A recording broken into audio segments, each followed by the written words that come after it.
बड़े होने पर कृष्ण ने कंस का वध किया, नाना उग्रसेन को गद्दी पर बैठाया, देवकी के मृत पुत्रों को लेकर आए और माता पिता को कारागार से मुक्ति दिलाई। कन्हैया के मित्र तो गोकुल के सभी बालक थे, लेकिन सुदामा उनके कृपा पात्र रहे। अकिंचन सुदामा को वैभवशाली बनाने में दामोदर ने कोई कसर बाकी नहीं रखी। श्री कृष्ण के जीवन में राधा प्रेम की मूर्ति बनकर आईं, जिस प्रेम को कोई नाप नहीं सका।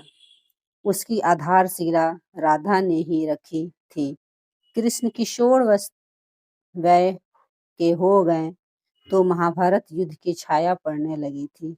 महाभारत में मुख्य आख्यान पांडवों का है, जिसमें हर पल कृष्ण उनके साथ हैं।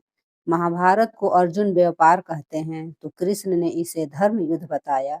युद्ध के शुरू में ही श्री कृष्ण ने कहा, जहाँ धर्म है वहीं कृष्ण है, और जहाँ कृष्ण है वहीं विजय है।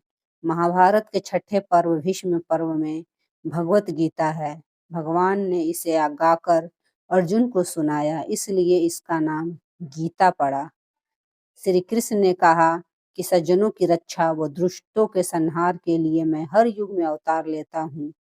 इसीलिए महाभारत को धर्म युद्ध कहा जाता है।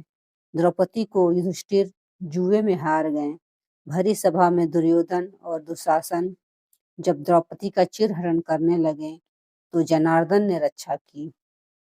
सुभद्रा का विवाह उसके मन के विरुद्ध होने के समाचार पर उसका अपहरण किया और अर्जुन से शादी कराई। जरासंध से युद्ध कर श्री कृष्ण ने 16,000 कन्याओं को उसके चंगुल से छुड़ाया। महाभारत युद्ध के मैदान में मोहग्रस्त अर्जुन को गीता का उपदेश दिया। उपदेश देने के लिए शांत जगह चाहिए, लेकिन कृष्ण ने वहां ज्ञान दिया, जहां अक्षौहिणी सेना के कोलाहल से किसी को कुछ सुनाई नहीं पड़ रहा था।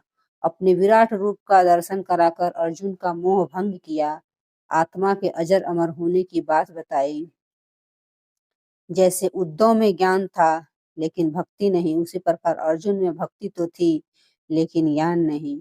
गीता में उपदेश देकर उन्होंने अर्जुन से कहा कि मारे जाओगे तो स्वर्ग मिलेगा और जीत जाओगे तो पृथ्वी। इस तरह पार्थ को युद्ध के लिए तैयार किया। भगवान ने कहा कि जो मुझे जिस तरह याद करता है, मैं भी उसी प्रकार उसका भजन धन करता हूँ।